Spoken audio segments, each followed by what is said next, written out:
Hello, possibility seekers. Today we're talking about restarting momentum. When you lose your mojo, it feels like you're stuck in quicksand. I think you might agree with me when I say that humans, generally speaking, just don't like change. Inertia is the most powerful force in the universe, and getting an inanimate object moving is the most difficult thing you can do. So, if the human that we're talking about might be you or I or another fellow human, getting us from doing nothing to moving in the right direction, or when we are moving in the right direction, when stuff happens and we lose our mojo and we lose our momentum and we lose our motion, things can get a little hairy. So what happens? Like, you're doing great and you're on your regimen and you're eating clean and you're feeling good and you're getting fitter and stronger and healthier and you have more energy, and then you go away to a tropical vacation with four other couples and you guys are just living the vida loca. You are going downtown, drinking up a storm, eating up a storm, sitting on your tush at the beach, not doing much of anything. And you get home and you're like, oh my God, what have I done? What you've done is given yourself grace. That's what you've done. So don't beat yourself up over it. It's okay.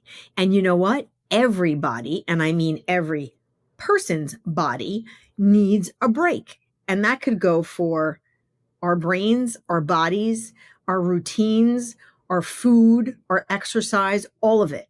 When you get off the momentum train or you get off the treadmill or whatever you want to use as an analogy for motion, first stop, think, and give yourself grace. When my husband and I do the L3 project and we go to Europe for a month, we don't have access to a gym. I know I am not going to be doing any weight training for a month. I know that my only exercise form is likely to be walking. Now, mind you, in 17 days, we did walk 115 miles, and one would think that would be enough, but in reality, it's not. I always come home feeling a little flabbier, feeling a little thicker, feeling a little less fit, feeling, that my food was not on target or whatever. But you know what? That's okay, because when you get back, you get back. So how do you get back? Well, first you stop, acknowledge, and understand what it is that's making you a little unhappy. Why are you unhappy? Think about what it is that is leaving you in this moment of unhappiness or feeling like you failed or feeling like you lost your mojo or feeling like any of the above. Maybe it's you were doing great at your job and then your awesome boss quit and now you've got a psychopath for a new boss. All right, that could suck. And I appreciate that. And I've had that happen to me and I know what that's like. So what do you do with that information? How do you get your mojo back? Well, you have to kind of sit down and say, all right, first of all, why am I upset? What is not right with this momentum shift that is happening? Is it me? Is it the circumstance? Is it both? And what can I control? Because once we do the inventory on what it is that we can control and what it is that we can't control, we have to give ourselves up to the universe is taking care of this.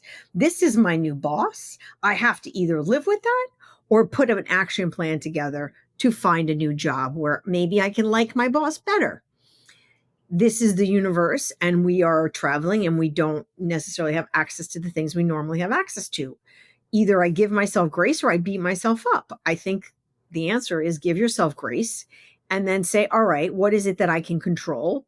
Well, walk more, eat less, do more things that don't require weights, do some body weight training or body weight classes inside the apartment or whatever the case may be. Think about the situation and then think about it not necessarily as a setback, but an opportunity to take inventory and to really decide what is working for you and what is not, and then giving yourself grace around the things that you can't control. You can't control that you have a new boss, really. You really can't. You can't control that maybe your kid broke a leg and now your afternoons after you're done working are filled with running them to and from physical therapy. You can't control that. Maybe you can get some outsourced help around it, but the fact that the child has broken his or her leg is not something you can control. You can't control, God forbid, if somebody in your family gets sick and they need your help. You can't control if you yourself have had a health setback. And that's the time where we say, let's prioritize what's really, really important to me and in my life and figure out what it is that I can download, give to somebody else, delegate, or never do again because it doesn't give me joy. But understanding the momentum and understanding that life and our habits and our behaviors and our actions are never a straight line gives us the ability to shuck and jive and respond a little bit more gracefully to the circumstances we can't control. A friend of mine is in the middle of building home, and he's very excited about building this new home. And at the same time, he's had a health setback. He's had a cancer diagnosis. So the point of that story is to say, well, he had to sit down and say, okay, I'm going to focus on my health. I'm going to get myself well and strong and better and put that project on the back burner. That's a prioritization. That's a sitting down and understanding what he can and cannot control. He can't control how many times he needs to go for radiation or chemotherapy or whatever the protocol is of the person who's having a health setback is not what can be controlled. The response and the decisions that we make from those setbacks is what makes us either better, stronger, or lacking momentum, mojo, and happiness. So I think it's important that we say, what is it that I can still control and recalibrate as a result of that? The next step that you take after you have your setback is critical. It's critical. It's if you have a project that's stalled, if you have just, all right, project is stalled. Great, not great, but the project is stalled for whatever reason. Let's just say there was a natural disaster and one of your plants for the company you're working for shut down or had a fire or whatever the case may be, or you had to rethink your supply chain because there's tariffs coming down the pike, which is happening to a friend of mine. I just had lunch with her, and her entire job seems to shift day by day as our policies are shifting day by day, and her supply chain is shifting day by day because there could be a tariff to the country she's importing from. There could be a tariff from the country she wants to export from. There could be a tariff. So tariffs are out of her control. Her supply chain is semi out of her control, but the decisions she makes as a result of those setbacks allows her to stay on track. So taking that one step forward, doing the brainstorming, bringing together the team to get you unstuck. Personally, I came back from Europe and I got to tell you, I was in a deep, deep funk. I did not want to be back. I did not like what was happening in our economic and political environment. I did not like the weather. I didn't like it getting dark so early at night. I felt depressed. And I'm telling you this honestly, I was really in a funk for weeks. And so what I did was I journaled. I got up. I didn't do any, which is weird because I really wanted to get back to exercising, but I didn't have the mojo. I just didn't. I didn't have my usual energy. I didn't have my usual enthusiasm. I just didn't want to do anything. Just wanted to be left alone, curl up in a ball and, read a book on the couch. And that's all I really wanted to do. So what I did was I started journaling, and then I started meditating. And then I got up off the couch and I did like a weight training class, small. And then the next day I went on the Peloton, and then I started getting my muscle memory back and feeling better. So one little thing started to impact the other little thing, which started to impact the other little thing.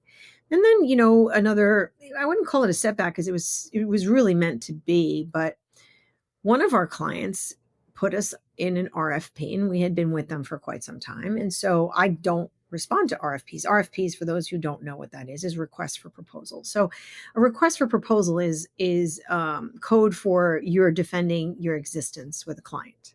So a client can ask you for that at any point in time, depending on the kind of contract that you have. What we pride ourselves in having is almost like the cable company. As long as we like you and you like us, you have 30 days to tell us you're done with us, and we have 30 days to tell you we're done with you. So, there's no long-term contracts, which is great. And at the same time, provides us ultimate flexibility because if we're not a fit with a client, we get to say bye bye. Now, this particular client was a fit, but they have a new CEO and he wants to do things very differently. So he put us into an RFP.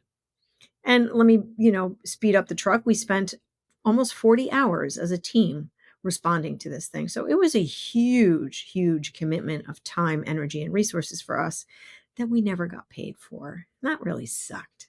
What actually was the benefit of all of this is that we lost the RFP and we are saying goodbye to this client. But here's the thing.